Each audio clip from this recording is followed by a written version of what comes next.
pode ser que você esteja havendo algum problema com o link, assim como estava com o meu.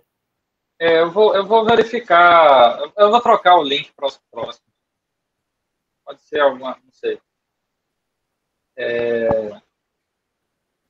Bem, então, boa tarde a todos e todas aí, né? Hoje a gente tem a participação aí do Pedro Alvarez, lá da Unicamp, né? Que vai falar de um tema que a gente não trabalha aqui, né? Mas que foi a sugestão aí do Daniel. O Pedro apresentou isso daí, tem como é que é o nome? É colóquio de... Que é uma rede de... Como é que é? É uma rede de interessados em biologia quântica no Brasil, né? Aí, de vez em quando tem acho que cada mês dá um seminário, né? Aí eu acompanho, uma vez por mês tem um seminário, mas dessa vez, né, bateu aí, coincidiu com um pedaço aí do meu colóquio, aí não consegui ver. Mas assim, né, o que o Anderson... É porque o que acontece é que eu coloquei para o Anderson, é que esse tema de magnetorrecepção, né, de par radical, né? Esse tema está muito ligado com sensoriamento de campo magnético, né? Em sistemas biológicos. Né? E aí é um tema que o pessoal lá da UCLA, né? Da Clarice Aiello, né? Está entrando, né?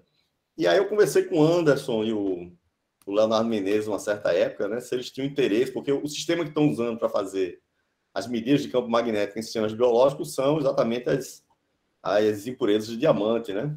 De nitrogênio e diamante, né? E aí, então é legal, assim, eles têm um sistema já montado aqui, né? Mas aí o Pedro deu esse seminário, então vamos trazer para falar aqui para a gente conhecer melhor o tema, né, no geral, né? Mas é uma coisa que a gente pensou nesse contexto de realmente mais geral, né? De sensoriamento de campo magnético local, né, em sistemas biológicos, né?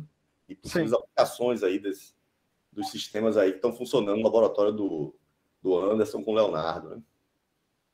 É isso aí, Anderson? É isso aí, perfeito, Daniel. Não, a apresentação aí foi excelente. A apresentação aí foi excelente. Então, isso é meio que o contexto, né, do que a gente conversou aí por trás e tal, e aí surgiu esse convite aí para o Pedro apresentar um pouquinho para a gente aí o que ele falou para lá, para a gente interagir um pouquinho aí. Então, Pedro, por favor, fica à vontade aí. Tá ótimo. É todo o seu espaço. Ok. Eu espero que vocês gostem, viu? Porque deu um trabalho, mas é bem interessante esse trabalho. Então, eu vou falar um pouco sobre o que eu estou fazendo. Aí, o que eu estou trabalhando é tentar simular a magnetorecepção de par radical em computadores quânticos. Então, eu vou falar sobre a biologia, sobre a química, de como funciona, como a gente sabe que funciona. Não vou entrar em tantos detalhes assim, mas eu acho que vai estar um detalhamento bom. Eu acho que vai trazer o interesse de todo mundo para isso. Aí acho que vocês vão gostar. Bom, primeiro, se você está interessado nessa área e quer saber com bem mais detalhes, eu recomendo essas duas apresentações. A do Peter Hoare, sobre a química da magnetorecepção e o mecanismo de par radical. E a apresentação sobre sensores vivos, né? Sensores orgânicos da Clarice, no último colóquio do IFW. Aí, se alguém quiser anotar, tirar um print, eu posso mandar os links também depois. Não tem problema.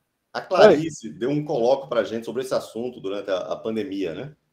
Então você já... Não que todo mundo esteja lembrado, mas é para a plateia aqui, só se lembrar. Alguns professores talvez já tenham ouvido falar disso durante o colóquio dela. Eu estou lembrado, né? Eu era o responsável pelos colóquios, aí estou lembrado.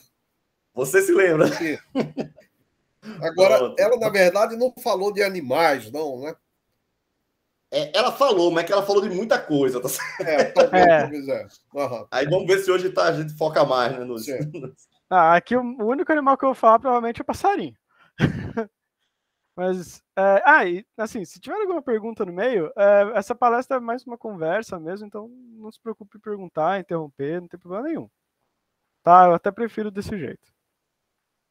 Bom, eu vou falar um pouco sobre a magnetorecepção aviária, né, o comportamento do pássaro, a biologia e a química. Depois eu falo sobre as questões que eu estou trabalhando agora. E depois eu falo sobre as técnicas que eu usei para fazer a simulação e como eu estou trabalhando para fazer a simulação com a influência do ambiente através de um canal ruidoso. Bom, primeiro, a magnetorecepção aviária. Esse daqui é o pisco do peito ruivo, ou Eritacus rubecula, que é um pássaro pequeno, migratório e noturno.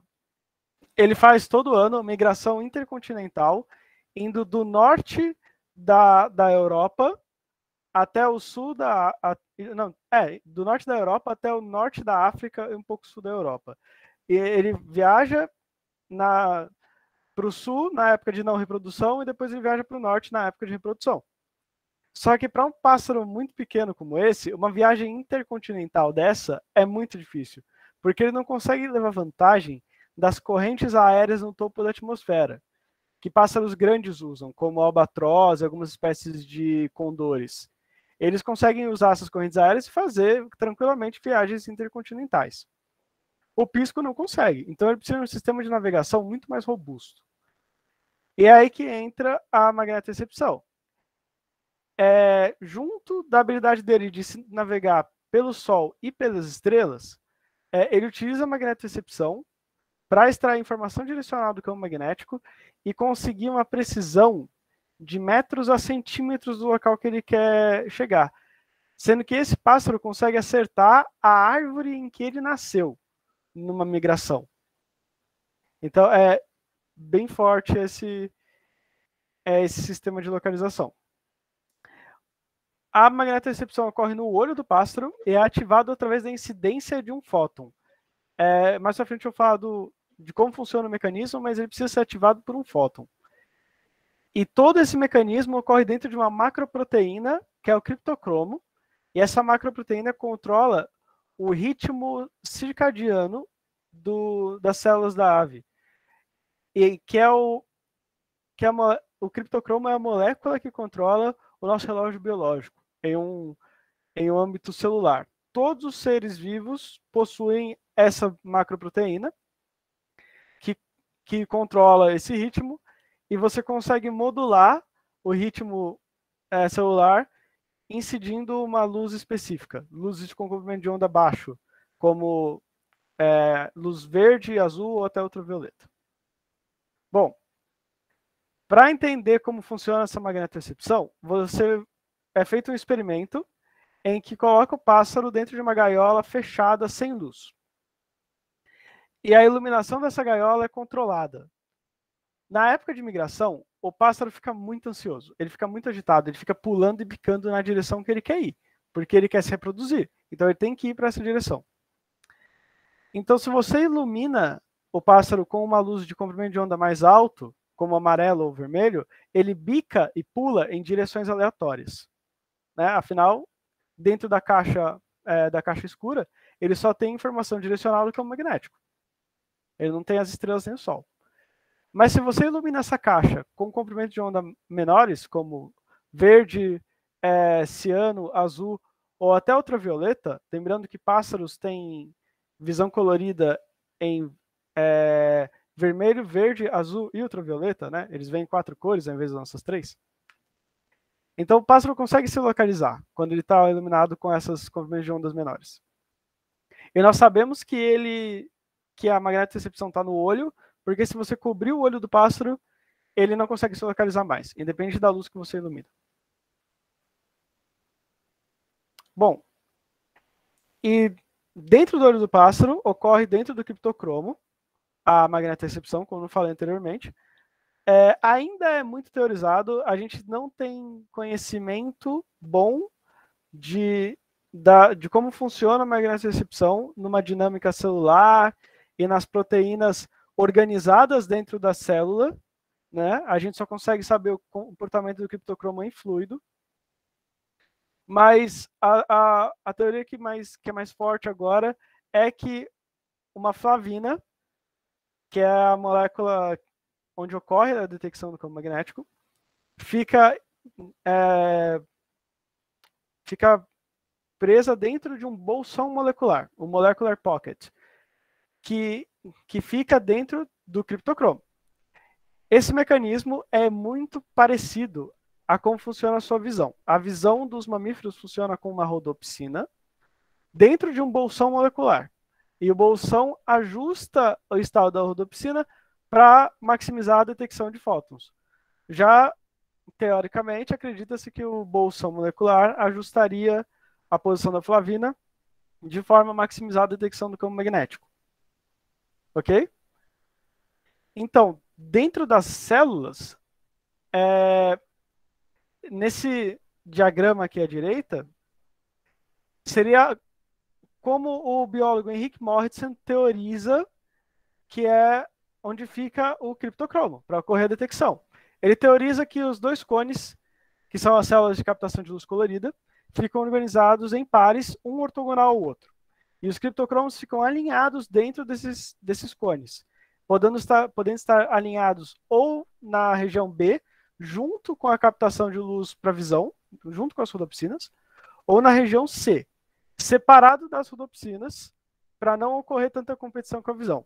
E dentro de cada uma dessas regiões, os criptocromos ficariam alinhados ou diretamente nas proteínas de dimerização, que são essas faixas aqui, o criptocromo é o círculo preto com a linha branca.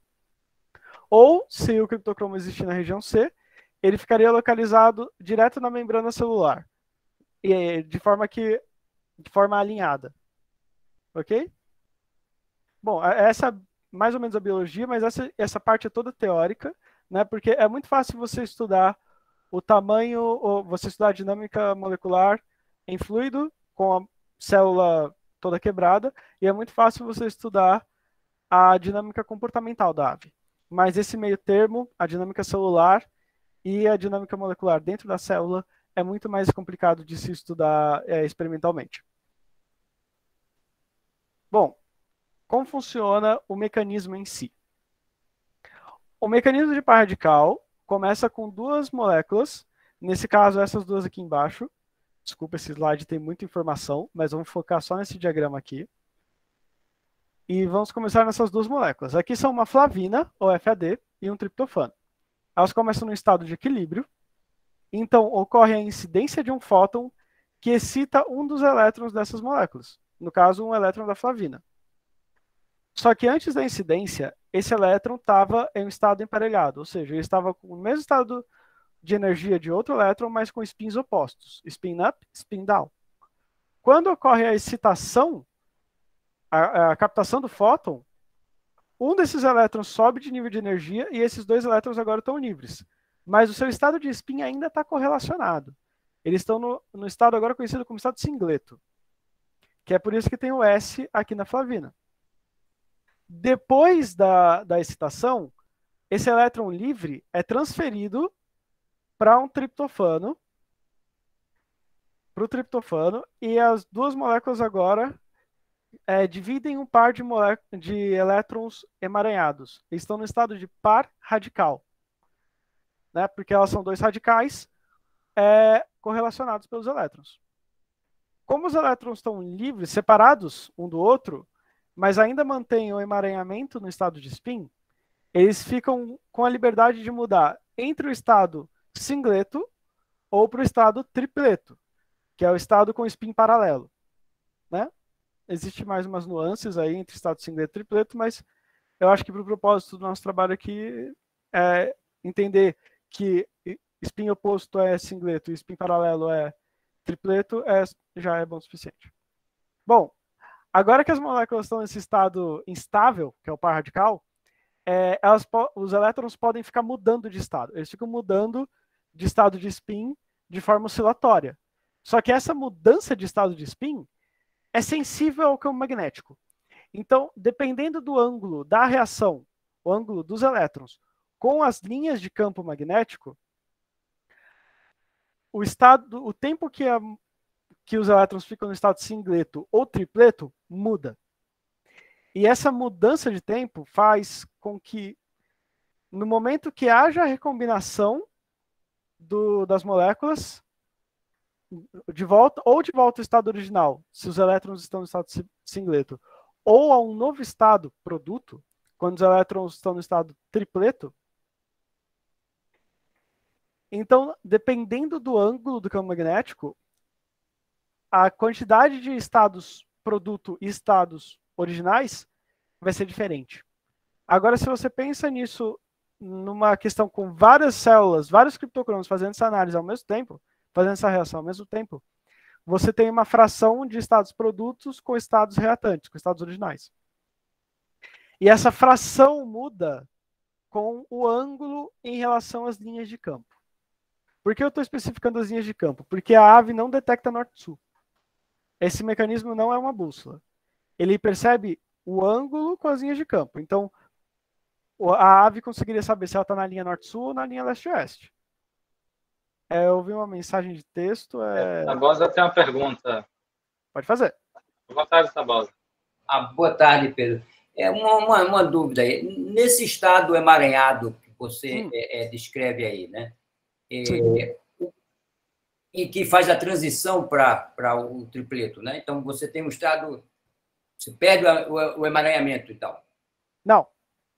Porque o estado singleto e tripleto são estados... não são como estados análogos. Eles mantêm a mesma correlação de spin, mas você não perde o emaranhamento.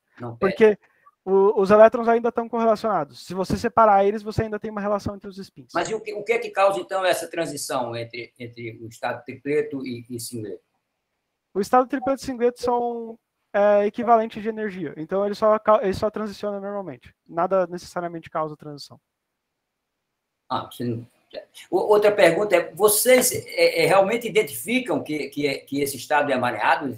Existem medidas que mostram que vocês têm um estado emaranhado nesse sistema, ou é simplesmente uma suposição?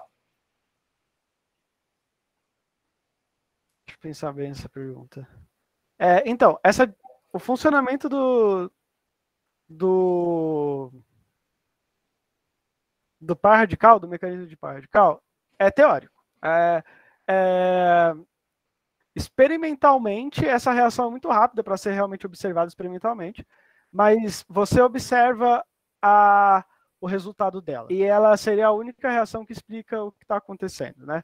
Porque você consegue fazer essa reação em vitro, né, no laboratório, e você percebe a diferença entre estado produto e estado reatante. E você não...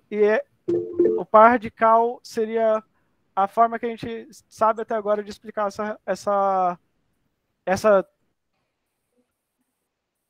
essa sensibilidade ao campo magnético, entendeu? Anderson. Na minha linha, o mecanismo inicial de nulidade zeta parece com o mecanismo da visão, e o tempo inicial do mecanismo da visão é da ordem de dezenas a 100 a 200 femtosegundos. Qual é a ordem de grandeza do tempo que você espera aí? O tempo que a reação dura é em torno de microsegundos, né? O estado de par radical, ele é um estado muito rápido, porque é um estado instável, né? Ele não dura muito tempo. Então, a reação em si, de detecção, é microsegundos, mas o tempo de vida do estado produto é em torno de milissegundos. Então... Isso, você disse que é difícil. Isso para a gente é lento. Ou seja, isso a gente... Não, eu digo que é rápido Se brincar, a gente até olhando diz quanto é. Tá bom, só para entender. Obrigado. Não, imagina. Mas, Anderson, eu acho que, no entanto, a transferência de elétron aqui é extremamente rápida, provavelmente. Não, a captação de fóton, né, a excitação do elétron é de picosegundo e a transferência do elétron também é extremamente rápida. Eu não lembro agora a ordem de grandeza, mas também é extremamente rápida. Mas, assim, eu diria, Lúcio e Pedro, que assim, não é uma medida trivial, não é todo o laboratório que mede, mas no Brasil tem laboratório que mede coisas com 10 femtosegundos, que certamente vai ser por aí, daí para cima. Portanto, factível, entendeu? Nesse ponto de vista. Não é trivial, mas é factível. Não, certamente. Daniel. Interessante. Opa, não é porque Tabosa perguntou lá a questão desse emaranhamento, né, dentro dessa molécula, né? Essa questão, na verdade, é mais geral, né? E é meio complicado, né? Que é como é que você determina emaranhamento em sistemas moleculares, né? Dentro de moléculas, né? Sim.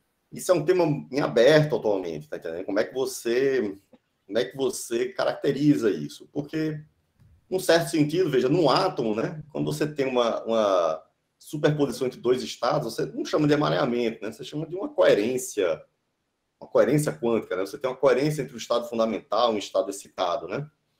Mas uma molécula já se estende no espaço, né? Então, apesar de você, numa molécula como um todo, esse par de elétrons pode ficar dentro de uma molécula, de um sistema molecular, né?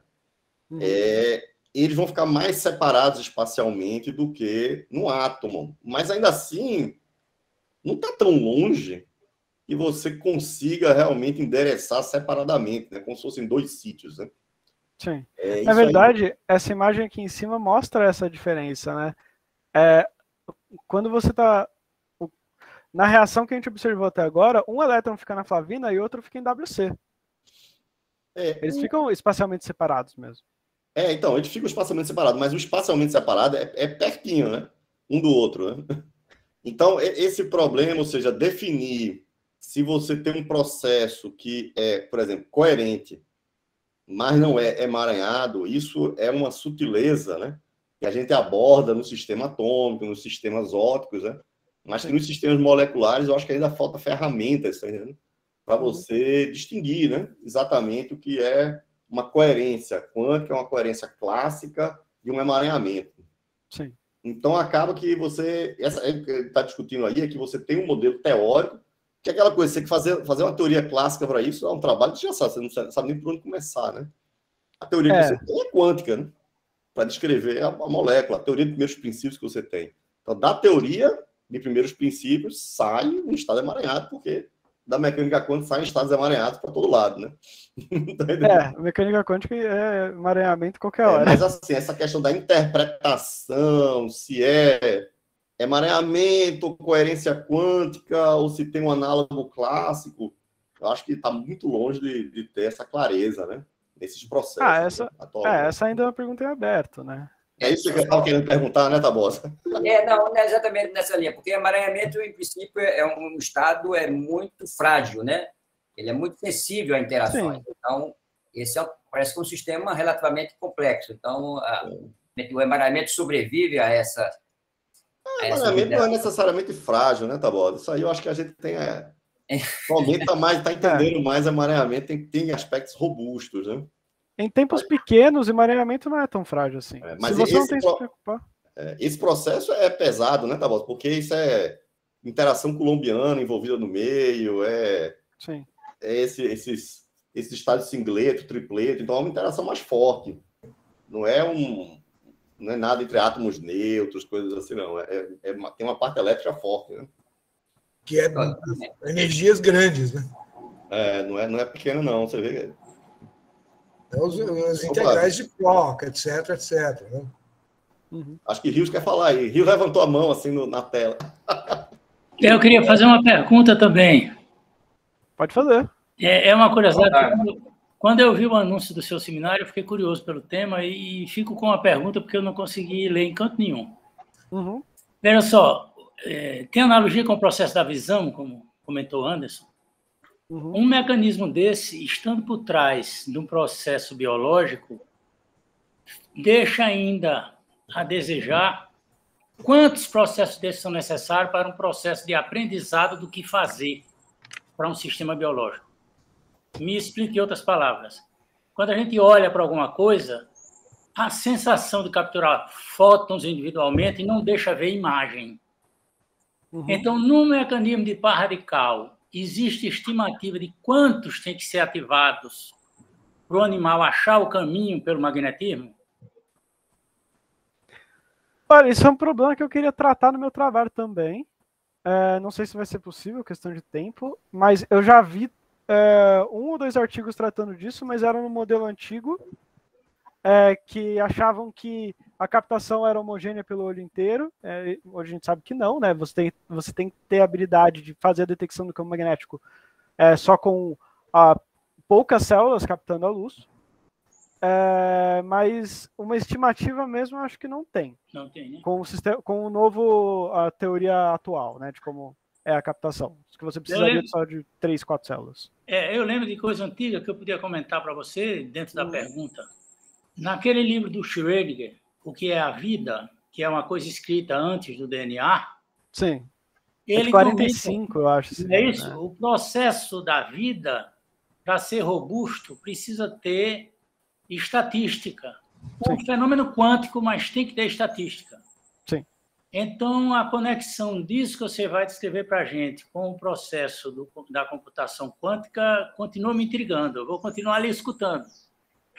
A computação quântica, o que eu estou usando aqui é como uma ferramenta de simulação. Tá bem. Mas você está certo, o processo biológico precisa de estatística, mas quando a gente está trabalhando no âmbito maior, no âmbito de funcionamento de células e como as células fazem essa detecção, porque você pensa assim, você quer modelar uma única reação, como a gente está fazendo aqui, você não precisa pensar de estatística aqui. Tá bem. Mas quando você tem uma coleção de criptocromos dentro de uma célula, esses criptocromos alteram algumas propriedades dentro da célula, como a propriedade do fluido, fluorescência e várias outras coisas. E aí você não precisa mais pensar em quântica, você só pensa em estatística mesmo. Você usa a quântica para definir o mecanismo delicado que realiza a detecção, mas o que avalia a detecção, aí você usa a estatística da presença molecular dentro e como ela ativa o sistema nervoso do pássaro. O sistema nervoso do pássaro. Permitindo o último toque, peço desculpas. Você, então, está dizendo que a quântica, nesse estágio aí, está mais ou menos como a quântica estava nos transistores e na eletrônica, que não era individualizada, era tirada estatística. Mecânica quântica de 1950, dentro da física de semicondutores. Tem uma analogia na ideia, que ali ninguém pegava caso individual de quântica. Eu não tenho certeza. É porque eu não conheço também como era a quântica naquela época. Eu não posso te afirmar agora. Mas... Não, assim, o que eu acompanho, isso aí, essa questão dessa biologia quântica, né? Ela tem muito que vem de Schrödinger mesmo, né? Nessas ideias, né, Gilson? Assim, então, acho que foi um dos caras pioneiros, né? Mas depois tiveram outras ideias que vieram depois, né? Então, e particularmente o papel de algumas moléculas serem mais importantes que outras. Por exemplo, não tinha o DNA, né? Entendeu? Ou seja, o DNA da gente ele é uma molécula altamente estruturada dentro da célula, né? Então, ele faz muitas ações, né? Que não são exatamente ações de ensemble. Né? Então, mesmo a compreensão biológica não tem aquele componente estatístico tão forte que o Schrödinger pensava. Apesar que o Schrödinger já chamava atenção disso, né? Que ele, na verdade, era... O que ele ficava impressionado é porque o mecanismo molecular da biologia era mais específico, né? Era muito específico. É como se ele conseguisse ressoar alguns processos que poderiam ter um lado mais fundamental, ou seja, depender de um mecanismo realmente quântico, né? Mas eu acho que, pelo menos nessa parte de biologia quântica que eu vi até agora, o Schrödinger antecipou muita coisa, né? Mas teve uma evolução aí com relação à discussão. Mas nesse caso aí que eu acho que o Pedro está chamando a atenção, eu acho que realmente isso aqui é o mecanismo internozinho que faz os cliques, né? Para dizer que está indo no campo. Mas a partir daí tem muita molécula, né? Para tomar uma decisão, né? Depois daí é muita coisa. Você começa a mexer com macroproteínas, que fazem, e aí depois começa a mexer com células. Então, depois dessa detecção, vai crescendo o tamanho das coisas que você está trabalhando, que aí a quântica você já não começa a se preocupar tanto. Mas quando você está trabalhando na própria detecção, própria avaliação, aí você precisa da quântica para definir esse sistema. Só para chamar a atenção, isso aí é para o nosso departamento aqui, né, Pedro? Porque a gente tem um professor, Pedro, é Pedro Carelli, né? Que trabalha em neurofísica, né? Sim. Aí, eu já tive em algumas bancas dele, né?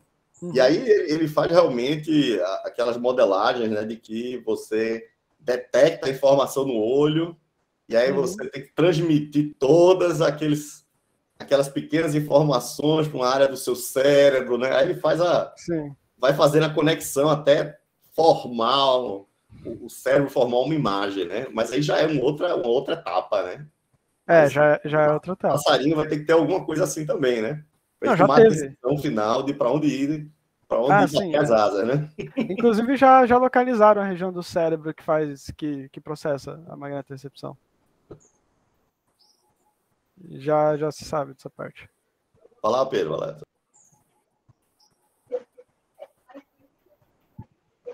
Bom, mais alguma pergunta? Acho que pode dar prosseguimento aí. Ok. Bom, agora eu vou falar só um pouco das perguntas que eu estou querendo tratar no meu trabalho, né? Trazer um pouco do que eu estou fazendo aqui. Bom, primeiro a magnetorecepção noturna. Como eu comentei, essas aves são todas...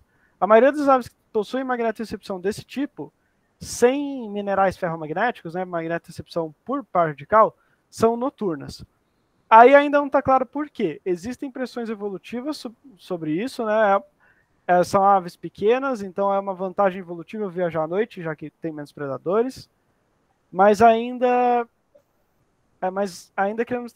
queremos tentar entender como o impacto da quantidade de fótons à noite é diferente da quantidade de fótons de dia. Porque a flavina, no seu estado radical, ela tem mais ou menos o mesmo espectro de absorção que a flavina normal, que a flavina no estado não radical. Então, ela pode ainda absorver fótons, só que quando há essa absorção de fótons, isso quebra a reação. Ou seja, se há muitos fótons, não há magnetorecepção. Mas também, se há poucos fótons, aí teria também muita pouca estatística para magnetorecepção. Então, o que eu quero modelar também qual seria uma quantidade, um sweet spot, né, de fótons no ambiente para ocorrer essa magnetorecepção. E também, como os pássaros enxergam em UV, qual é o comprimento de onda muito bom para ativar a magnetorecepção? Porque existem vantagens para ser em UV, já que o UV atravessa melhor nuvens, diferente de luz visível. Então você conseguiria ter uma percepção melhor em noites enebuladas, mas até na noite mais escura você ainda tem algum nível de iluminação, então talvez isso nem seja uma influência. E por final, a competição com a visão, porque provavelmente a ave não tem uma célula específica para fazer a magnetorecepção. Então os criptocromos devem agir dentro dos cones. Então, como ocorre essa competição? Existe algum ponto que a visão fica inviabilizada por causa da magnetorecepção ou vice-versa? Porque, teoricamente, em um caso de viagem de um ponto ao outro, especialmente à noite, a ave não precisa se preocupar tanto com visão colorida. Então, será que a visão acaba tendo menos força quando há magnetorecepção ou não? Né? Isso é tudo uma questão em aberto, que eu vou tentar trazer no meu trabalho, mas também quero trazer para a comunidade inteira para pensar nisso. Uma pergunta rápida aí ainda. No caso da migração, toda a atividade da ave, inclusive a migração, nesse caso específico, ela é noturna. Não necessariamente toda a atividade. O pássaro ele come de dia e descansa de dia durante a época de migração, mas ele viaja só à noite. Mas o pássaro em comportamento normal, ele é um pássaro com comportamento meio diurno, não necessariamente noturno. Ele só tem comportamento noturno na migração. É bem interessante isso, é bem legal. Bom, agora eu vou falar um pouco sobre a outra questão, a anomalia do Atlântico Sul. Esse aqui é o Mãe da Lua, ou Urutau, uma ave meio estranha, brasileira, migratória e noturna. Agora, por que eu estou trazendo uma ave brasileira aqui? Pela questão que aqui tem a verdadeira anomalia do Atlântico Sul, uma região do campo magnético da Terra que tem uma potência de 1/3 a metade do que o campo magnético tem no resto do planeta. O grosso dessa anomalia está de 200 a 500 km de altitude, tá? Então, os satélites e a Estação Espacial Internacional precisam se adaptar para a maior incidência de raios cósmicos que há por aqui. Mas esse efeito também possui, a anomalia também possui algum efeito na superfície. E como a gente viu que a magnetorecepção é sensível, é um mecanismo bem sensível, o de par radical, o que eu quero saber é como que as aves migratórias pequenas e noturnas brasileiras e sul-americanas se adaptaram para um campo magnético mais fraco. Elas têm pressões, quando há pressões evolutivas semelhantes, acaba ocorrendo a evolução convergente. Duas espécies não correlacionadas atingem a mesma solução para o mesmo problema. Então, as espécies brasileiras migratórias também possuem magnetorecepção? E se não possuem, por que não possuem? E pode haver adaptação? Também é outra questão que eu quero trazer para cá. E para não dizerem que não há espécies desse porte, essas são algumas das espécies sul-americanas migratórias do tamanho do pisco do peito ruivo. Ou seja, tem as mesmas pressões evolutivas em cima delas que há no pisco. Bom, agora eu vou falar sobre um pouco do que eu estou fazendo, né? Como eu estou fazendo essa simulação. Então, tem alguma questão até aqui? Tem alguma pergunta sobre a anomalia ou sobre a magnetorecepção noturna? Você listou lá algumas aves, né, brasileiras, né? Sim. Mas já tem algum estudo com essas aves ou é só está chamando atenção do ponto de vista ecológico, assim, como é que elas se comportam? Só chamando atenção, ainda não tem estudo de magnetorecepção no Brasil. Tá. Inclusive, por favor, falam com os seus colegas para fazer estudos disso, porque a gente é a região do mundo com a maior biodiversidade e com uma anomalia de campo magnético. Então, aqui seria um dos lugares mais interessantes de fazer pesquisa com magnetorecepção biológica. Né? É bem legal. Bom, eu me acostumei durante as minhas iniciações científicas a mexer com circuitos quânticos. Então eu quero tentar usar isso para fazer as simulações da minha magnetorecepção. Mas antes disso, eu tenho que fazer a modelagem matemática.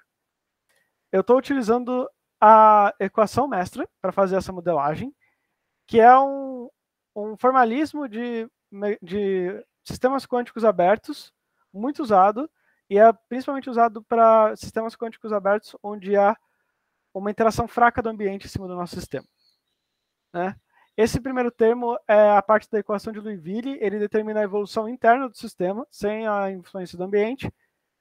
E aqui é a Lindebradiana, que determina a influência do ambiente.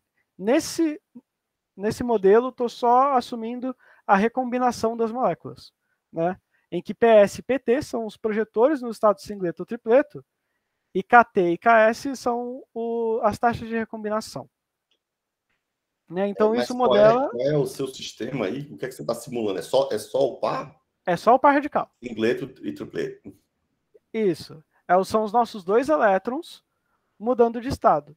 Isso já é depois da excitação e antes da recombinação. É aquele estado instável que eu falei antes. Ok. Ok?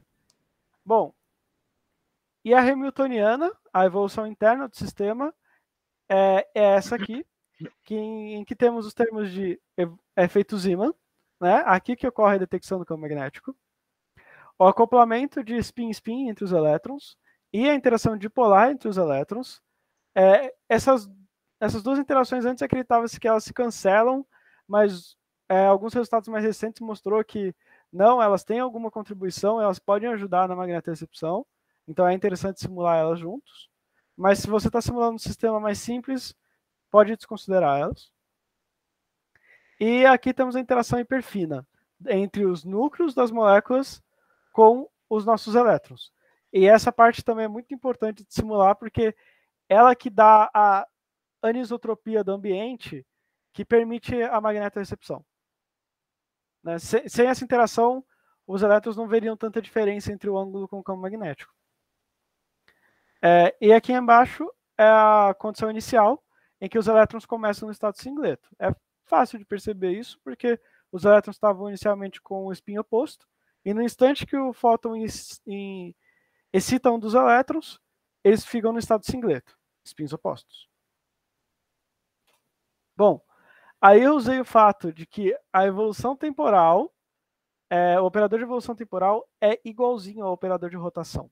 Isso é muito usado em alguns algoritmos quânticos para resolver problemas clássicos, como o Caoa. E aí, utilizando isso, eu defini os meus operadores de evolução temporal como rotações, de uma partícula ou duas. E isso é muito fácil de você simular em um computador quântico, porque partículas de spin meio, como elétrons, são análogos diretos a um qubit. E aí o único problema acaba sendo a interação de hiperfina, porque esse I não é necessariamente um spin meio, ele pode ser spin 1, spin 2, spin 5 meios. Eu ouvi algumas perguntas. Oi, Pedro, sou eu de novo. Oi. Não, veja bem, mas agora uma coisa que é importante só entender é por que você está passando para um computador quântico aí. Ou seja, esse é um problema que tem uma complexidade que fica difícil analisar num computador usual. Uhum. Mas fica simples no computador quântico. Mas no computador usual é difícil a dinâmica? Porque até matematicamente, computacionalmente pesada. Mesmo porque é simulação da evolução de um par, o estado é pequeno, né? O estado é pequeno quando você está pensando só em 2 elétrons, mas quando você começa a pensar na interação hiperfina, o estado fica absurdamente grande. Porque você está levando também a interação a interação externa. Tá bom, então deixa eu entender. E essas computações, num computador clássico, são pesadas. As simulações que o Daniel Katznig faz demoram alguns dias para se computar. Eu consigo, atualmente, sem levar em conta alguns problemas que eu estou levando agora, eu não demoro mais de 1 hora para fazer uma computação de um sistema parecido. Mas, por exemplo, esse NI que você está colocando nesse somatório é o quê? Só os diferentes núcleos moleculares. Não, então é isso que, na verdade, a minha dúvida aí, talvez seja. Você está fazendo uma simulação da molécula inteira? Não. Ou é só do singleto? Só do singleto. Mas eu coloco uns qubits que simulariam os spins dos núcleos. Então não é a molécula inteira, eu não estou simulando os elétrons, só os núcleos, e não estou simulando todos os núcleos. Mas eu consigo adicionar vários núcleos nisso. Tá, porque você está usando uma equação mestra, né? Sim. Na equação mestra você tem uma parte coerente. Então eu estou entendendo que um pedaço dos graus de liberdade seriam externos ao tripleto e ao estado de tripleto e singleto, né? Seriam os núcleos, né? Você está jogando na parte coerente, né? Sim. E o que é que ficou na parte incoerente da sua equação mestra? O que é externo ao seu par singleto-tripleto, né? O que é externo? Um pedaço da molécula que interage com ele, você está incluindo na parte coerente, né? O que é que ficou fora? O que ficou fora é a recombinação. É o ambiente exigindo que aquele estado se quebre e volte a ser o estado produto ou o estado original. Mas são, então, influências extramoleculares, fora daquela molécula específica, é isso? Não, ou daquela não necessariamente. Região? É só o fato que a molécula vai se recombinar, que o estado vai decair. Só que eu posso modelar isso como o ambiente forçando o estado a decair. Tá bom, mas você está dizendo que a complexidade, então, está na interação, né? No Hamiltonian na interação. Que é complicadinho, né? Tá bom, vai em frente aí. Eu estava tentando entender a complexidade. Por que é que você vai usar um circuito nesse caso, né? Mas não é a complexidade de um processo molecular. Sim, exatamente. E também porque isso é facilmente escalonável. Eu estou trabalhando agora também em tentar eliminar essa parte do circuito quântico. Eu acho que dá para eliminar. Então o circuito poderia rodar muito mais simples. O valor de NI aí é tipicamente de quanto? Depende do tamanho do que você está tentando modelar. Se você quer fazer um modelo, um toy model, né, um modelo bem simples, você pode fazer só um núcleo interagindo, ou você pode fazer 9 núcleos ou 20 e poucos núcleos. Depende da quantidade de qubits que você tenha disponível. Lúcio? Não, é só... Você pode botar só uma transparência aí, por favor? Claro. Essa? Não, agora. Tá olhando... Então, a matriz de densidade aqui, você está olhando para os estados dos spins dos elétrons. Mas aí a parte nuclear, você está traçando sobre elas e ela é um ambiente externo? Não, a matriz de densidade aqui contém a parte nuclear, sim. Ah, tá bom. Tá ok. Mas na hora de fazer a parte final, eu ignoro ela, né? Eu traço ela e só pego os estados dos spins. Mas durante toda a evolução, eu levo em conta. Então, sua matriz de densidade ela tem um tamanho maior, né? Então, né? Ela é absurdo de grande, sim. Não, então é isso que eu estava querendo saber também. Você está falando que só tem um estado tripleto e singleto aí, né? Não, desculpa, eu quis dizer que eu só me importo com o estado tripleto e singleto. Mas você coloca os núcleos dentro da molécula. Coloco. Não. Então, mas, por exemplo, a parte dos projetores aqui, que interagiria com os núcleos, ela ia ser todo zero. Né? Não, tá. Então, o que cresce rapidamente é o espaço de Hilbert, né? Que você está trabalhando, né? Sim, exatamente. Desculpa. Depois você vai fazer um traço, né? Mas... Isso. O traço eu faço simplesmente não medindo os qubits que representam os núcleos. Eu só ignoro eles no final do resultado. E só extraio a informação dos qubits que são os elétrons. Tá, legal. Então, obrigado. Eu que agradeço. As perguntas são muito interessantes. Bom, agora o problema é como é que eu faço os spins maiores em qubits. E aí eu usei o nosso famoso e conhecido coeficiente de Clebsch-Gordon. Né? Eu assumi cada qubit com uma partícula de spin meio e somei partículas de spin meio até chegar ao spin desejado. Então, por exemplo, o estado tripleto é equivalente a uma partícula de spin 1. Então, eu usei esses estados para simular uma partícula de spin 1. E aí eu só preciso construir as matrizes de spin, as matrizes de levantar estado de spin, descer estado de spin e extrair o estado de spin Z, que é algo simples de se fazer. E aí eu obtenho uma técnica que consegue traduzir qualquer estado de spin, acredito em qualquer estado de spin, para qubits. Desde que seja um spin inteiro, né? Você não é uma soma de spins, está fazendo um estado de spin inteiro mesmo. Ok? E é bem simples essa técnica, é bem interessante. Bom, com todo esse ferramental pronto, eu posso fazer meu circuito. Deixar uma coisa clara, você lê o circuito aqui como você lê um livro, né? Você tem essas duas linhas e a evolução temporal vai da esquerda para a direita e aí desce e continua. Porque eu estou deixando isso claro porque já teve gente que se confundiu. Oi, Pedro. Acho que caiu a conexão. Eu acho que a gente perdeu o Pedro. Vamos esperar um pouquinho aí.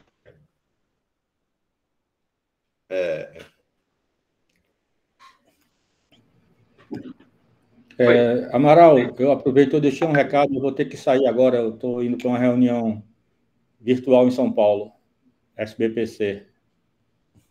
Então, agradeço aí ao palestrante. Obrigado aí pela participação. Tchau. Talvez seja importante fazer contato com o telefone por ele, talvez ele não perceba que tenha caído. Isso já aconteceu comigo. Eu estou sem o número dele. Eu já passei 15 minutos dando aula e acabei de ficar aí. Está aqui.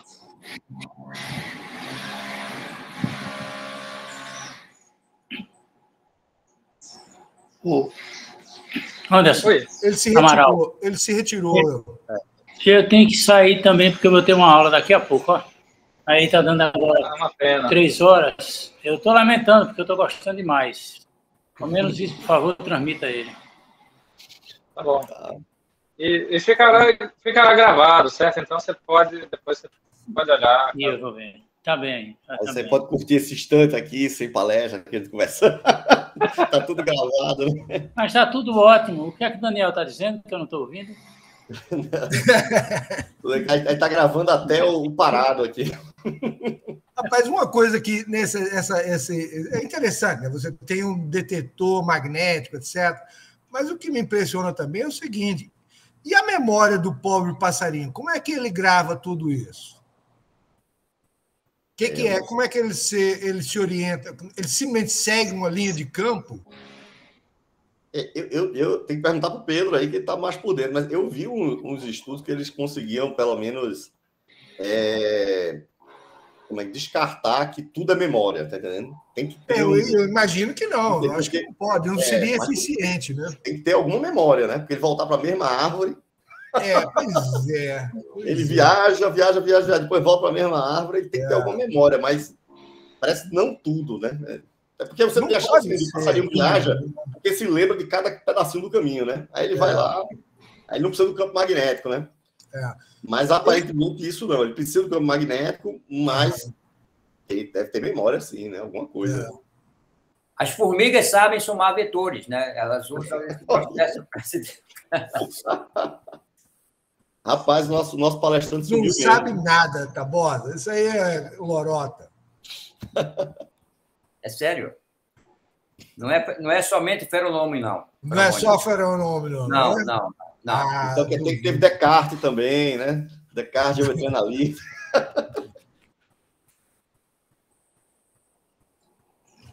Rapaz, eu também não tenho contato do Pedro, não, mano. Estamos agora... Não, mas veja, ele deve estar sabendo que ele está fora do ar, porque ele saiu. Agora ele saiu de vez mesmo. Né? Pois é, ele não está... Se ele estiver olhando para o PowerPoint... Opa, alguém entrou, alguém saiu. Não, Rio. Rio saiu. Às vezes você não percebe que saiu, né? Não, mas... Mesmo apresentando, você está apresentando, você não está vendo, a não ser que ele esteja com 2 computadores. Né? Se você está apresentando... Eu mandei para ele, né? Pelo menos. Não, eu mandei. Já mandou, Pedro? Já mandou? Mandei. Agora eu não tenho telefone, né? Esse é o... Ele saiu mais ou menos às 14h55. 56. Isso. Eu mandei a mensagem às 14h56, então...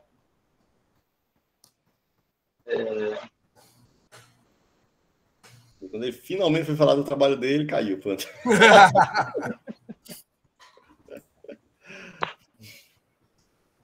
Mas eu ainda não entendi, né, Pedro? Isso é uma coisa que a gente precisa determinar, né? Como é que é o papel que eles veem nesse problema, né? Dos sensores, né? Baseados em nanodiamantes, né? Isso aí ainda não está claro, né? Eu sei que é um problema de tentar fazer medições de campos magnéticos localmente, né? A possibilidade de fazer medições perto da célula ou intracelular, né? Mas não está claro ainda, né? Porque aí, nesse caso, bom, se eu tiver entendido corretamente, ele está, pelo menos o enfoque disso que ele ia falar, é mais teórico e parece que ele deve estar usando, se eu entendi corretamente, algum simulador desse que tem aí online, sei lá o quê, né, da IBM, não sei o quê. Na verdade, o problema que ele está colocando aí é uma simulação quântica, né? Sim. Quer dizer, a simulação de um sistema quântico usando um computador quântico, né? E o sistema é uma molécula, né? Que já tem complicação bastante, né? É um dos grandes promessas, né, de uso de um computador quântico no início é começar a fazer simulação de molécula mais seriamente, né? Quando você pega 14 átomos numa armadilha de íons, um computador clássico, eu sei que já chia, né? Para tentar descrever um estado, né? Aí, com uma molécula 14 átomos, tem muito, né? Essas moléculas que está discutindo aí é tudo grande, né?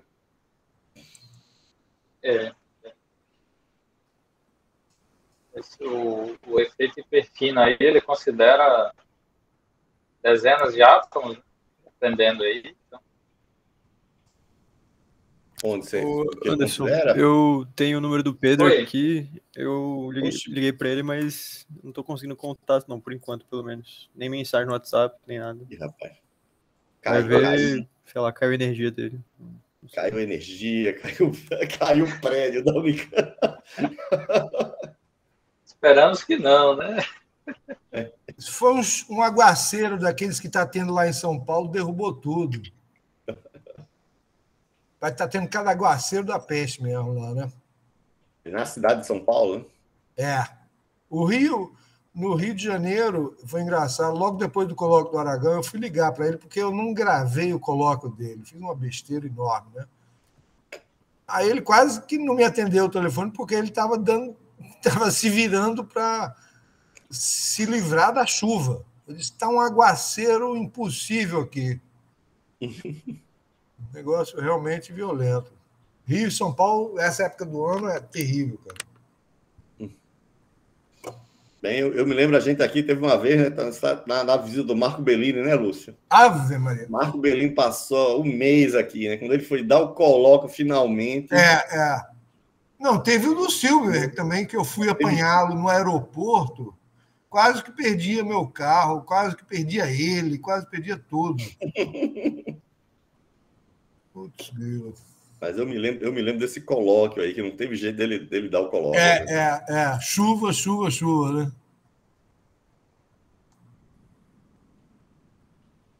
Matheus, você mandou uma mensagem, foi, Matheus? Eu mandei mensagem, tentei ligar também e nada. Você mandou uma mensagem de forma que dá para confirmar se ele visualizou, pelo menos? Não. No WhatsApp nem chegou no telefone dele. E a ligação não tá. Que é de São Paulo, né? Aí, não sei nem se eu tô com o código certo aqui. Deixa eu ver. Aí, no caso, propõe talvez que a gente espere aí mais alguns minutinhos, se a gente não conseguir. Vamos esperar aí mais uns 5, 10 minutos. Vamos ver. A mensagem chegou no telefone dele aqui. Talvez ele. Ele respondeu aqui. Pronto. Aí, a internet já está voltando. Ótimo.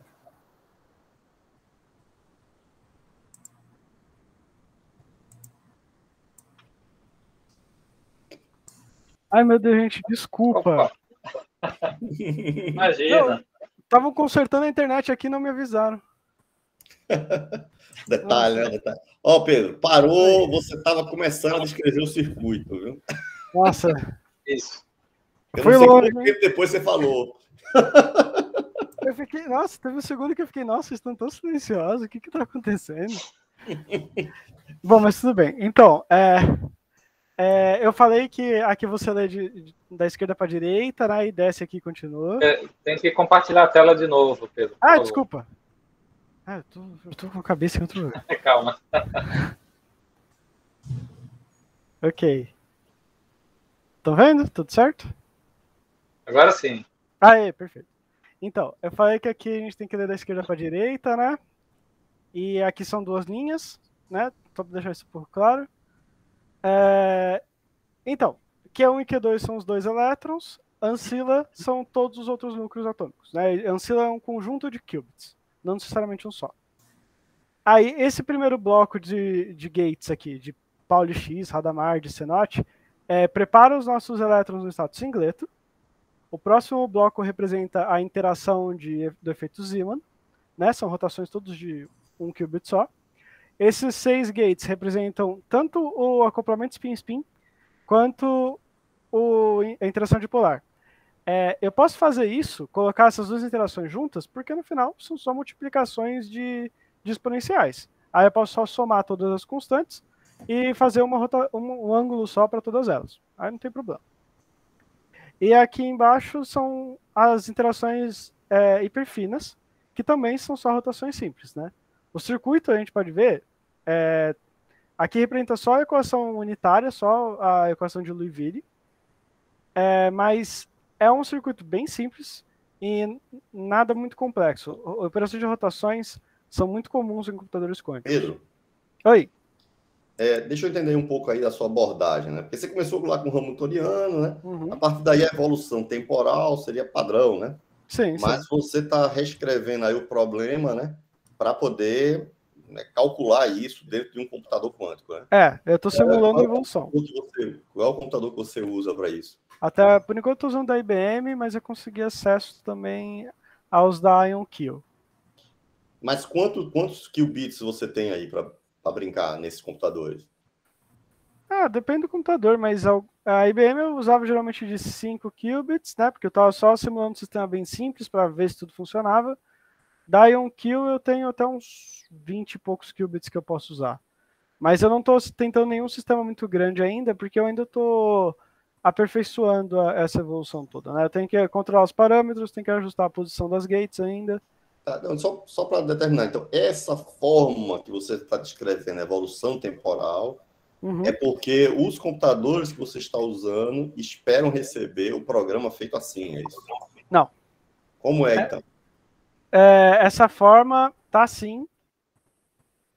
Simplesmente porque é a forma mais simples que eu achei.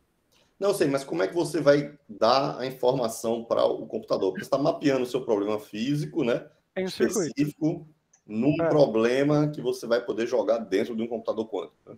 Sim, eu simulo direto esse circuito, né? Eu faço o código dele, que representa esse circuito, e é isso que eu aplico no fundo é isso que eu estou perguntando, ou seja, você está escrevendo em termos de um circuito, sim, porque o programa do computador, você precisa escrever em termos de circuito, é isso que eu estou colocando. Né? Sim.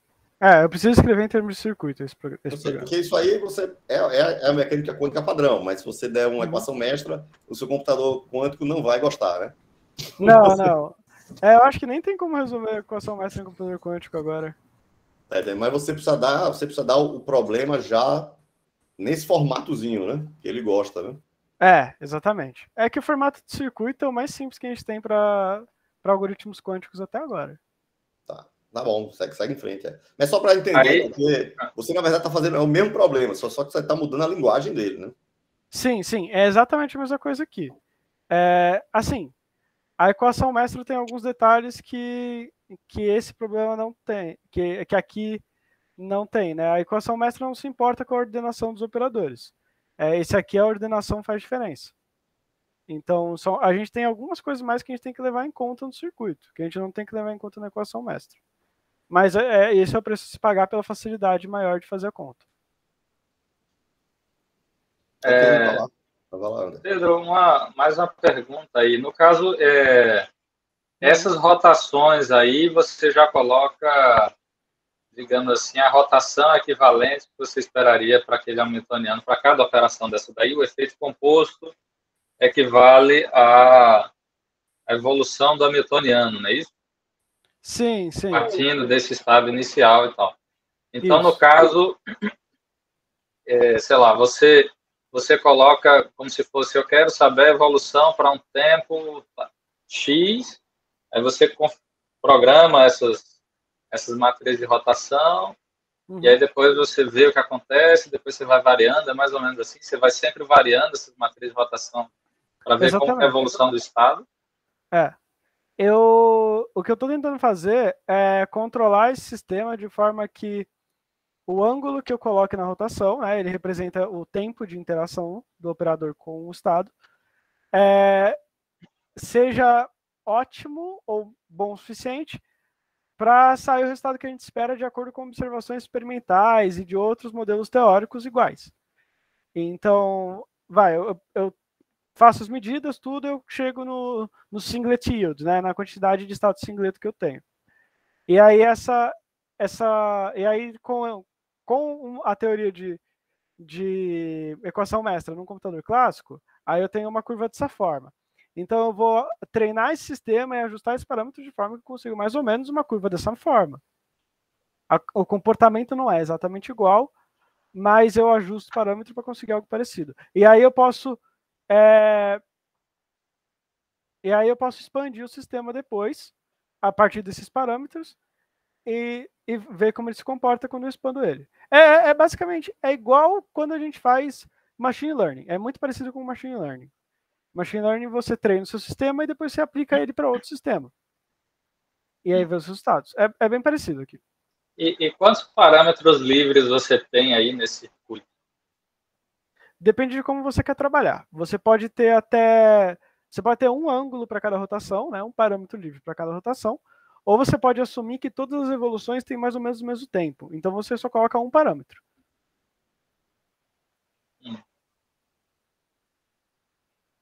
Aí depende de como você está pensando no seu sistema. Você pode falar, não, porque o efeito Zeeman é mais forte do que a interação dipolar. Então eu boto um valor maior no efeito Zeeman, um valor melhor na interação dipolar. Tá bom, okay? Tá bom. Ok. Perfeito. Bom, vou passar meio correndo para a próxima aqui, para não estourar meu tempo. O próximo que a gente fala é um canal ruidoso. Como eu quero simular o meio ambiente, através de um canal ruidoso. Por quê? O que é um canal? É um sistema físico que eu uso para transmitir minha informação. Um canal ruidoso acontece quando esse sistema interage na minha informação, alterando ela. Igual essa imagem de Saturno é alterada por um ruído. A gente pode simular canais ruidosos quânticos através dos operadores de Krauss.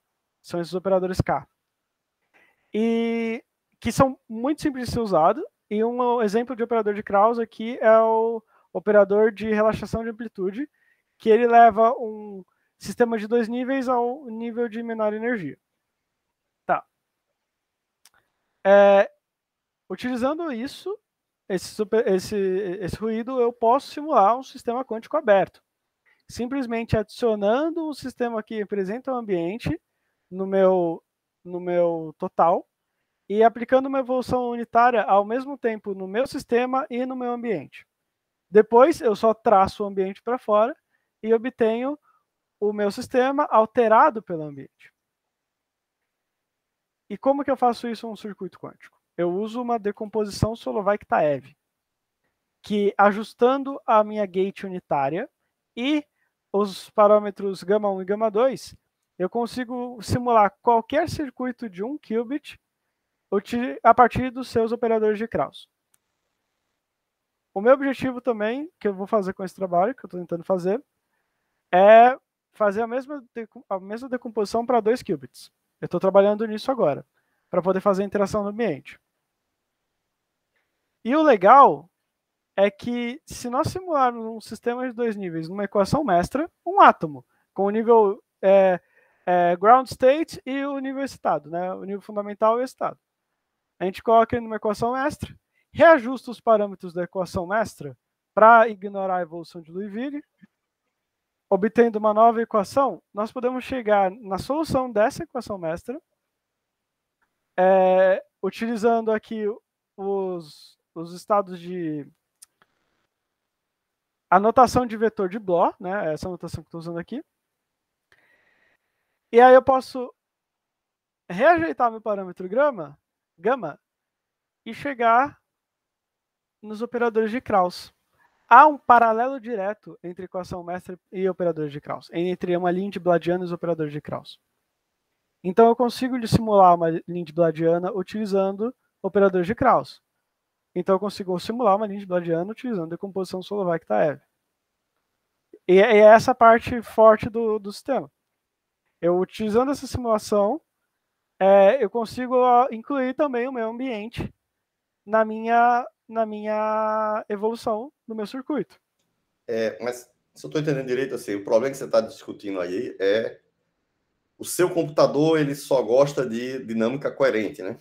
Mas aí você está tentando incluir uma dinâmica incoerente dentro de um sistema que gosta de dinâmica coerente, né? Exatamente. Então, é isso mesmo. E como a gente faz, a gente coloca ruído no sistema. A gente está ativamente colocando um ruído a mais. Ok. Uhum. Mas qual é o desafio? Decomposição Solovay-Kitaev para 2 qubits não existe ainda, né? Então é um trabalho que eu estou tendo agora.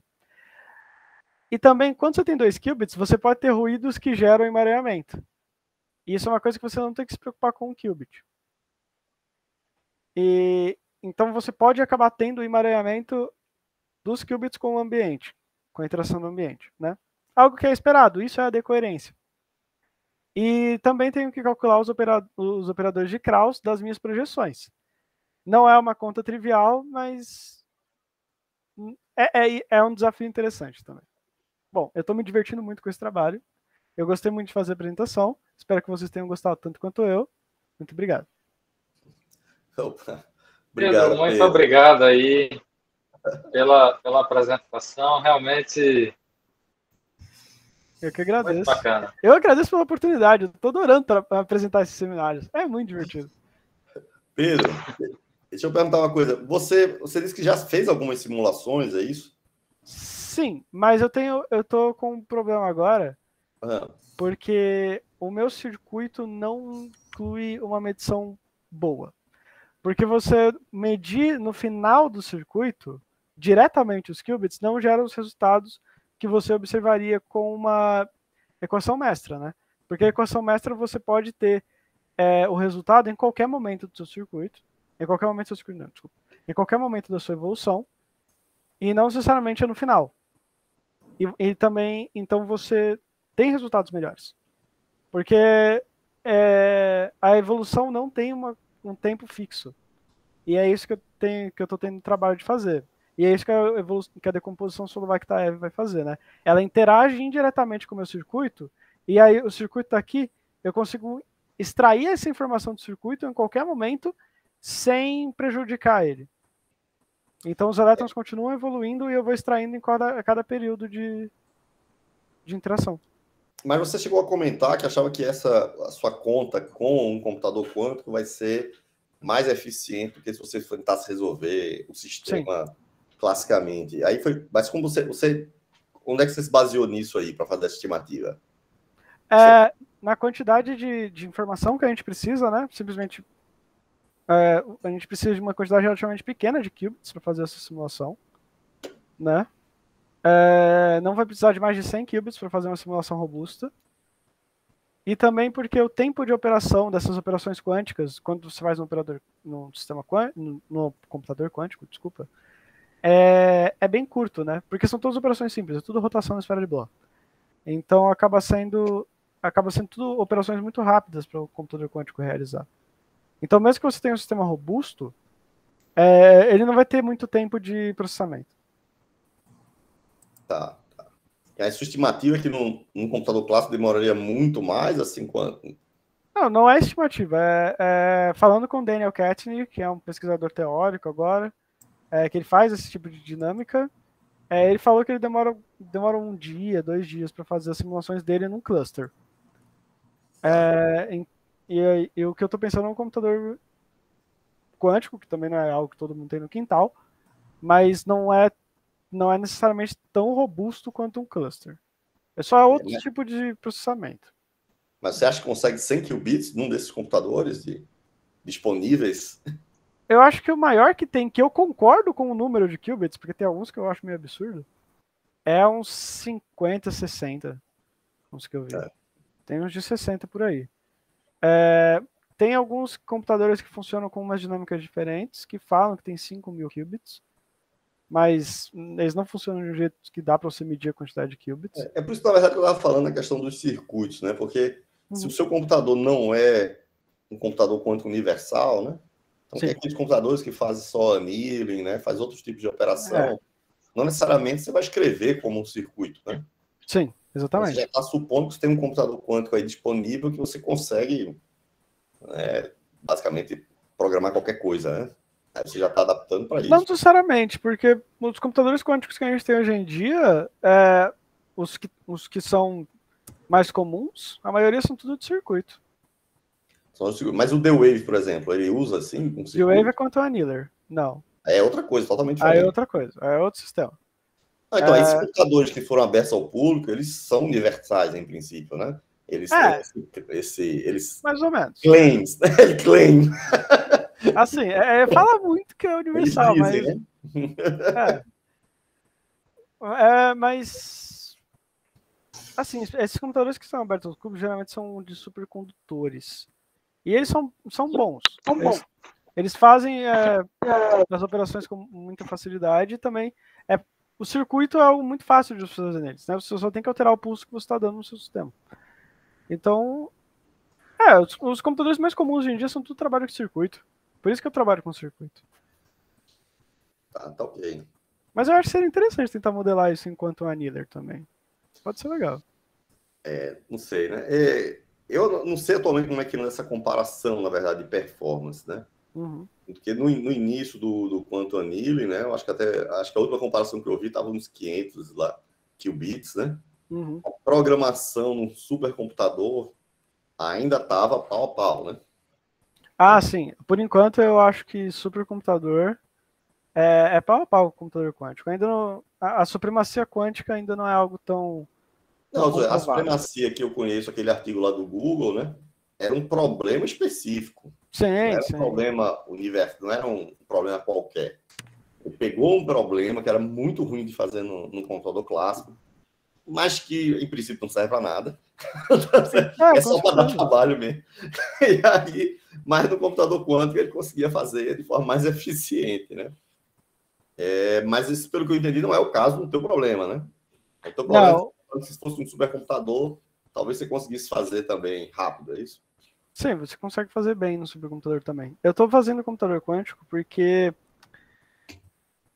eu acho que é mais simples, né? Porque o qubit é um análogo direto ao estado de spin. Então, quando você está trabalhando com um sistema de spin, o computador quântico consegue fazer bem esse tipo de simulação. Por causa da simplicidade. Mas na hora que o seu sistema fica aberto, já fica mais chatinho, né? Fica, mas é aí que entra a decomposição Soloviev-Taev, né? Porque aí fica meio trivial. Se você tiver a operadora de Krauss, você só tem que colocar nos parâmetros lá da sua decomposição e com algumas gates a mais. Mas não é o que vai alterar tanto o seu circuito. Mas eu estou dizendo, você tem que se desviar um pouco da ideia do computador quântico, né? Porque o computador quântico, em princípio, né, é muito bom para simular a mecânica quântica, né? Sim. Na hora que você tem uma equação mestra, você já está saindo, né, da mecânica quântica e entrando numa mistura, né? Tem uma mistura estatística, né? O sistema não é totalmente coerente, né? Aí você já começa a ficar com uma mistura estatística, né? Aí vai começar a dar mais trabalho também, né? Sim. Ou seja, sair do espaço de Hilbert para o espaço de Liouville, né? Porque se você não tivesse essa descoerência, não tivesse esses estados mistos, você estava no espaço de Hilbert, né? Era mais bem adaptado ali, né? Mas se você tiver a sua linha de Blodiana, né? Se você tiver as equações do ambiente, você chega fácil num circuito, num ruído e consegue simular essa interação do ambiente. Então acaba não sendo tão complicado assim. Mas você tem que colocar alguns graus de liberdade, você tem que colocar mais partes, né, no seu sistema, né? Você acaba tendo que adicionar mais alguns simular o ambiente, né? Uhum. Mas, por exemplo, no sistema de 1 qubit, você só adiciona 1 qubit. Então, aqui eu acho que eu não adicionaria muito mais que 4 qubits, talvez. Tá bom. Bem, então, obrigado, Pedro. Eu vou ter que sair agora também. Estou indo para uma outra reunião agora. Tchau, tchau. Tchau, Daniel. Parabéns. Alguém tem mais alguma pergunta aí? Eu tenho. Fala, Lúcio. Enquanto você estava fora, eu estava... não é diretamente relacionado à simulação, não, pelo contrário. Sobre a questão da orientação dos pássaros, campo magnético, etc. Obviamente, não é só memória, né? O cérebro do passarinho é desse tamaninho. Mas, então, o que garante? Ele segue uma linha de campo? Você tem alguma informação a dar sobre isso? Não, ele não segue só a linha de campo. Ele usa também a posição das estrelas e do Sol para se localizar, né? Aí também a memória influencia nisso, né? Porque pensa assim, o pássaro tem essas ferramentas na mão dele, né? Mas você acaba tendo também o instinto, né? A memória do pássaro, porque o único pássaro que conseguiu se reproduzir foi o que fez a migração. Então você acaba tendo que os pássaros têm um comportamento que consegue chegar lá, fazer essa migração, chegar no mesmo lugar. Porque é uma vantagem evolutiva deles. Não estou dizendo que existe memória de DNA, nem nada disso. Não estou dizendo isso. Não. Desculpa que soou meio estranho. Mas é curioso, né? Porque, quer dizer, não pode ser só memória. Ele não tem um mapa do campo magnético da Terra fora do lugar. Isso não é, obviamente, o caso. Não. Mas, e também não pode ser somente seguindo a linha de campo, porque isso seria uma desvantagem evolutiva, obviamente. Então, mas ele não só segue a linha de campo, né? Ele usa também as estrelas e o Sol, e ele também, ele sabe a estação do ano, ele sabe tudo isso. Certo. Ele tem essa noção de navegação, né? Certo. Ele tem um método de navegação, né? Ele tem um método. Ele meio que nasce sabendo, né? Quando a gente fala de instinto, de questão evolutiva, é essas coisas, né? Que nem veado que quando nasce sabendo andar. Uhum. Né? São essas coisas, porque o animal tem que nascer sabendo algumas coisas para conseguir se reproduzir. Uhum. Então, a ave sabe como utilizar as ferramentas que ele tem para conseguir fazer a navegação tão boa. Tá legal. Eu imaginava que teria que ser uma coisa desse tipo. Ele tem um método. Ele tem um método, exatamente. Ele tem um método. Ele tem um método. O método você grava, né? Uhum. O método não tem. Tá legal. Valeu, obrigado. Eu que agradeço, muito legal, muito boa essa questão. Eu tenho uma pergunta também ainda. Digamos assim, indo para o lado mais específico possível, digamos, essa simulação que você está montando aí, em princípio você pretende montar o modelo teórico que você apresentou e comparar com o modelo teórico, ou você tem algum tipo de comparação experimental que você espera fazer entre essa simulação que você vai fazer e alguma medida que alguém fez sobre aquele pássaro lá, por exemplo, algum outro? Como é que está essa comparação entre a simulação, por exemplo, e um biólogo, sei lá, quem mediu lá no passarinho? Como é que está essa ponte? Por enquanto eu só estou comparando isso com o modelo teórico, né? Porque eu estou tentando pegar essa simulação e recriar o modelo teórico que o Thomas Fay chegou no artigo que eu referenciei lá quando eu falei do modelo do formalismo que eu estou trabalhando. Mas a gente está tendo parceria também com a Clarice Aiello, para se a gente montar um experimento a gente vai mandar para ela. Mas por enquanto não tem nada ainda, né? Mas vocês têm perspectiva de montar um computador quântico aí? Ou a simulação? Não, eu estou usando o computador quântico da IBM, estou trabalhando por fora, e também os da IonQ, que eu obtive acesso agora. Mas montar um computador quântico aqui na... Então, tem um professor da Unicamp montando um computador quântico, mas eu não estou ligado com ele. É isso. Tá bom. Pessoal, mais alguma pergunta aí? Pode fazer qualquer pergunta, gente. É legal conversar. Então acho que, Pedro, acho que já foram várias perguntas aí. Eu queria agradecer mais uma vez sua participação. Queria destacar ainda que 2 professores tiveram que sair um pouquinho mais cedo, o professor Anderson Gomes de Rios, e eles pediram para agradecer. Que acharam muito interessante. E provavelmente depois que eu disponibilizar, eles devem ver a palestra, e quem sabe mandar algumas mensagens aí, mas aí, bom, a gente deve continuar se falando aí. Realmente é muito instigante esse assunto. Sempre gera umas discussões muito interessantes. Sim. Então, boa tarde a todos e todas aí, até uma próxima. Lembrando para o pessoal que semana que vem é o encontro de matéria condensada, então a gente não vai ter esse seminário semana que vem, tá bom?